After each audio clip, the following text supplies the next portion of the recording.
മൂത്തന്റെ വില എന്താ കൊടുക്കാത്ത? ശരി ചേട്ടാന്ന് ചേട്ടാ അങ്ങനെ വിളിക്കുന്നത് ഇഷ്ടമില്ല. ഈ ചേച്ചിമാരുടെ കുട്ടികൾ നിങ്ങൾ എന്താ അച്ചാച്ചന്മാരെന്നാണോ? എടാ പോടാ.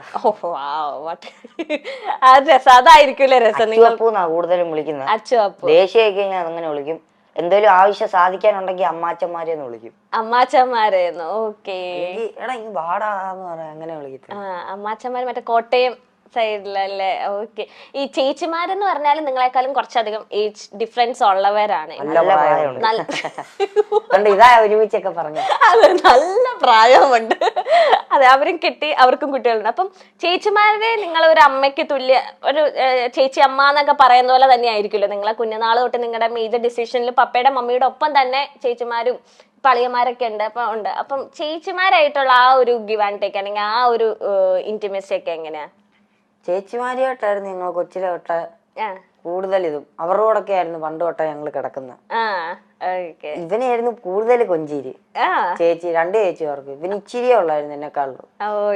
ചെവിയൊക്കെ ഇങ്ങനെ ഒട്ടി. നീ എങ്ങനെ അതെല്ലാം കണ്ട് പറഞ്ഞു ഇവന്റെ ഒരു ക്വാളിറ്റി അല്ല വൃത്തിയിട്ട ക്വാളിറ്റി ഇതാ. വേറെ ആരെങ്കിലും എന്തെങ്കിലും പറയും, അത് ഇവൻ കണ്ടുപിടിച്ചാന്നുള്ള രീതിയിൽ ഇവൻ എല്ലായിടത്തും പറയും. ഇപ്പൊ കണ്ട പോലെ തന്നെ ഇവൻ കണ്ടിട്ടില്ല, പക്ഷെ അത് കഴിഞ്ഞു. അത് വേറെ എല്ലാം പറഞ്ഞില്ല, കംപ്ലീറ്റ് ആകത്തില്ല. കണ്ട പോലെ പറയല. അത് പക്ഷെ അത് കേട്ടിരിക്കാനും പറ്റൂട്ടോ. ഞാനൊക്കെ കേട്ടിരുന്ന കണ്ടില്ലേ? അത് ബമ്പർ ചിരിന്ന് എന്തോ ഒരു ക്ലോക്കിന്റെ എന്തോ ഒരു ഇത് കിട്ടി, ഗിഫ്റ്റിന്റെ ഒരു ജുവലറിയുടെ എന്തോ ഒരു ഇതിന്റെ ആയിട്ടാ ഗിഫ്റ്റ് കിട്ടിയത്. അപ്പൊ ഏതോ ഒരാൾ പറഞ്ഞ ആ ക്ലോക്കില് ഗോൾഡിന്റെ ഇതാണ്, അതീ പുറകെ എഴുതി വെച്ചിട്ടുണ്ട് 1500 രൂപന്ന്. ഇവന് ഇത് എല്ലായിടത്തും നടന്ന് പറയാ. അതെന്നാലും പുള്ളി പറഞ്ഞെന്നുള്ള രീതിയും പറയത്തില്ല, ഇവൻ എല്ലായിടത്തും നടന്ന് പറയാ ഇത് ഇതുണ്ട് ഇതുണ്ട് ഇതുണ്ട്. ഒരു ഉറപ്പില്ലാതെ ഇവൻ പറയുന്നത്. എന്തെങ്കിലും പറയാനുണ്ട് ഇതിനെ പറ്റി? ഉള്ള കാര്യമായോണ്ടേ ഞാനൊരു തമാശക്ക് അവിടെ പറഞ്ഞു. ഇവനെല്ലാം അങ്ങ് സീരിയസ് ആയിട്ട് എടുക്കും. ഞാൻ പറയുന്നത് എന്താണേലും നേരെ അമ്മയടത്ത് പറയും. അമ്മ എന്നിട്ട് അത് വെച്ച് എന്നെ കളിയാക്കും.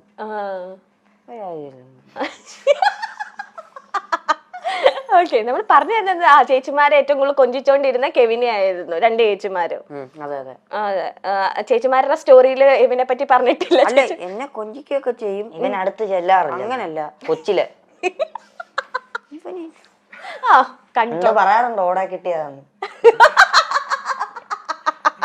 ഓടെ കിട്ടിയേ നിങ്ങൾ ഐഡന്റിക്കൽ ട്വിൻസ് അല്ലേ? അയ്യോ, അപ്പൊ ഞാനും ഓടെ. നമുക്ക് ഇത് കഴിഞ്ഞിട്ടൊക്കെ ചോദിക്കാം നമുക്ക്. ഓക്കെ, കണ്ടിന്യൂ ചെയ്യട്ടെ, കൊച്ചിന് ഫ്ലോ കളയണ്ട. അതായത് ഇപ്പോഴും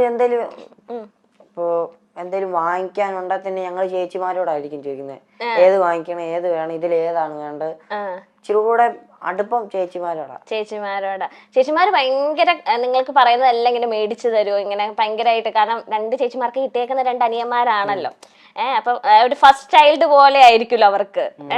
കല്യാണമൊക്കെ കഴിക്കുന്നതിന് മുന്നേ നിങ്ങളായിരിക്കുമല്ലോ അവരുടെ ഫസ്റ്റ് ചൈൽഡും കാര്യങ്ങളും. അപ്പൊ നിങ്ങൾ എന്ത് ചോദിച്ചാലും ആദ്യം ചേച്ചിമാര് സാധിച്ചു തരുമോ ആഗ്രഹങ്ങളൊക്കെ?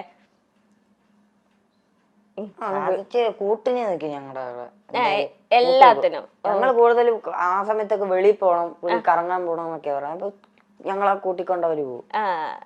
കറങ്ങാനൊക്കെ ചേച്ചിമാരാണ് കൊണ്ടുപോകുന്നത്. ഇപ്പൊ ഒരു ചേച്ചി മൂത്ത ചേച്ചി ഇവിടെ പ്രായമുള്ള ചേച്ചി ഇവിടെ ഉണ്ട്. ഓക്കെ. ഇളയ നല്ല പ്രായമുള്ള ചേച്ചി വേറെ സ്ഥലത്ത് യു കെയില. നല്ല പ്രായമുള്ള യു കെയിലുള്ള ചേച്ചി എന്ന് വരും ഇനി നാട്ടില്? ഈയിടയ്ക്ക് ഒന്ന് വന്നായിരുന്നു. അത് കഴിഞ്ഞ് പോയി. ഹസ്ബൻഡും കൊച്ചും ഒക്കെ ആയിട്ട് വന്നായിരുന്നു. അവര് ഫാമിലി ആയിട്ട് യു കെ സെറ്റിൽഡ് ആണ്. ഓക്കെ. അളിയന്മാരെങ്ങനെയുണ്ട്? അളിയന്മാരെങ്ങനെയുണ്ട്? ഞങ്ങളെക്കാളിലും അതായത് ഇപ്പൊ പിന്നെ അവര് തന്നെ എങ്ങനെയാ ഞങ്ങളെ അളിയന്മാരെന്ന് പറയുന്നത്? ബന്ധുക്കാരൊക്കെ വരുമ്പോ ഓരോരുത്തർ അവരുടെ വീട്ടിൽ പെണ്ണ് കാണാനൊക്കെ ചെല്ലുമ്പോ കാണിക്കല്ലോ, ഇത് പെണ്ണ്. ഓരോരുത്തർ അവരുടെ വീട്ടിൽ പെണ്ണ് കാണുമ്പോഴോ അങ്ങനല്ല, ഇനി അളിയൻ പെണ്ണ് കാണുമ്പോ അങ്ങനല്ല, പെണ്ണ് കാണാൻ വന്ന സമയത്ത് ഇങ്ങനെ എന്താ പരിചയപ്പെടുത്തുന്ന എന്താണ് സംഭവം ഉണ്ട്, ഇത് അമ്മായിയപ്പൻ, ഇത് എനിക്ക് ഉറപ്പിച്ച സമയമുണ്ട്. ഞാൻ ഇപ്പൊ വെച്ച സാധനം അങ്ങനെ ഉണ്ട്.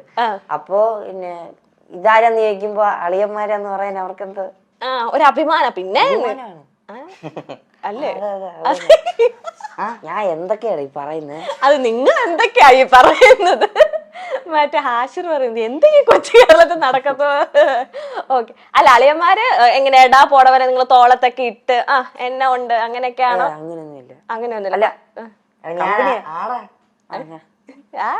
എടാ പോടാ ദാറ്റ് മീൻസ് അങ്ങനെ ജോളി ആയിട്ട് റെസ്പെക്റ്റും ഉണ്ട് എന്നാ എല്ലാം പറയാൻ പറ്റുന്ന ചേച്ചിമാരെ പോലെ തന്നെ എല്ലാം പറയുന്നുണ്ട്. ഈ ചേച്ചിയും പപ്പയും അമ്മയും ഒന്നും അറിയാതെ നിങ്ങൾ രണ്ടുപേരും അളിയന്മാരും നടത്തിയ എന്തെങ്കിലും കുസൃതികളുണ്ടോ?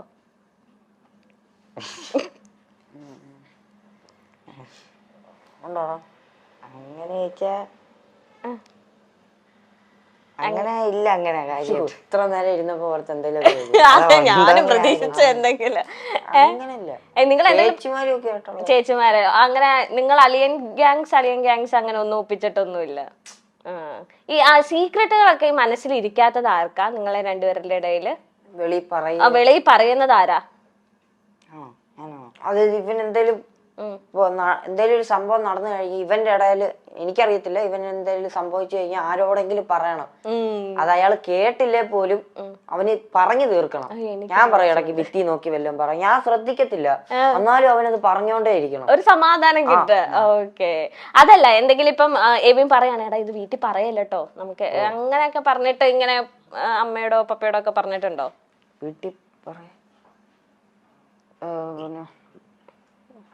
ഉണ്ടോടാ? ഇല്ല അങ്ങനില്ല. ഈ പറഞ്ഞ പോലെ തന്നെ എനിക്ക് ഒളിപ്പിക്കാൻ അറിയത്തില്ല രഹസ്യം. അല്ല രഹസ്യങ്ങൾ അങ്ങനെ ഇല്ല. അതുകൊണ്ടാ ഇപ്പൊ നിങ്ങളിപ്പം പഠിക്കുന്ന ടൈം ആയാലും ഇനിയിപ്പൊ ഫ്യൂച്ചറിലായാലും ഇപ്പം നിങ്ങൾ ഡിഫറെന്റ് കോഴ്സസ് ആകുമ്പോഴായാലും നിങ്ങൾ ഒന്ന് സെപ്പറേറ്റ് ആവേണ്ട വരും, അല്ലെങ്കിൽ നിങ്ങളുടെ ജോലി ഭാഗമായിട്ട്, അല്ലെങ്കിൽ ചിലവർക്ക് ഇനി നിങ്ങളിൽ ആരെങ്കിലും ഒരാൾ എബ്രോഡ് പോവുക, അല്ലെങ്കിൽ ജോലിയുടെ ഭാഗമായിട്ട് നിങ്ങൾക്കൊന്ന് സ്പ്ലിറ്റ് ആകേണ്ട ചിലപ്പോൾ വരുമായിരിക്കും, വരാതിരിക്കട്ടെ. അങ്ങനെ വന്നിട്ടുണ്ടെങ്കിൽ നിങ്ങൾക്ക് അത് ഭയങ്കര സങ്കടമാവോ? എങ്ങനെ? സങ്കടമൊന്നുമില്ല. സങ്കടമായിട്ടല്ല, ഇപ്പൊ എപ്പോഴും ഞങ്ങള് തമ്മിലാ സംസാരം, ആരേലും ഇല്ലേ, ആ ഒരു ചെറിയ ഒറ്റപ്പെടലേ ഉള്ളു, അല്ല സങ്കടമായിട്ടില്ല. അല്ല അവിടെ ചെന്ന് കഴിയുമ്പോ ആരേലും ഒക്കെ കൂട്ടിന് കാണുമല്ലോ സംസാരിക്കും. അതിപ്പോ ഇരുന്ന് പറയാം, എന്നാലും 2 ദിവസം കഴിയുമ്പോ എടാ നീ എവിടെയാ അങ്ങനെ വിളിക്കാറില്ല, ഒരു മൂകത കാണും. അങ്ങനെ വിളിക്കേണ്ട ആവശ്യം നിങ്ങൾക്ക് ഇപ്പൊ വന്നിട്ടില്ല. ഇപ്പൊ നിങ്ങള് 24/7 നിങ്ങൾ ഒരുമിച്ചായിരിക്കും. അങ്ങനെ വന്നിട്ടുണ്ടെങ്കിൽ നിങ്ങൾ രാത്രി കിടക്കുന്ന നേരത്തെ എപ്പോഴെങ്കിലും അങ്ങനെയൊക്കെ ചിന്തിച്ചിട്ടുണ്ടോ? ഇനി നമ്മൾ കുറച്ച് നാൾ കഴിയുമ്പോ പഠിത്തത്തിന്റെ ആവശ്യമായിട്ടോ ജോലിയൊക്കെ ആവശ്യമായിട്ടോ? അങ്ങനെ ചിന്തിക്കുമ്പോ എന്തോ ഒരു എക്സൈറ്റ്മെന്റ് കാര്യം, ഇത്ര നാൾ ഒരുമിച്ചല്ലേ, ഇനിയും പോകുമ്പോ എങ്ങനെയായിരിക്കും എന്ന് അറിയാൻ കളർഫുൾ ആയിരിക്കും, എക്സൈറ്റ്മെന്റ് ആന്നൊക്കെ. പിരിയാനല്ല, എങ്ങനെയായിരിക്കും? ഇമോഷൻസ് ഒക്കെ ഏറ്റവും കൂടുതൽ ആർക്കാ? കരയുന്ന മാത്രല്ല, അല്ല കരയുന്നല്ല ഉദ്ദേശിക്കുന്നത്. എല്ലാ കൂടുതൽ ദേഷ്യമാണെങ്കിൽ ദേഷ്യം കൂടുതൽ ഇവന്, വിഷമാണ് വിഷമം കൂടുതൽ ഇവന്, വാശിയോ? എല്ലാ ഇമോഷൻസും നിങ്ങൾ എവിനാണ് ഏറ്റവും കൂടുതൽ അല്ലേ?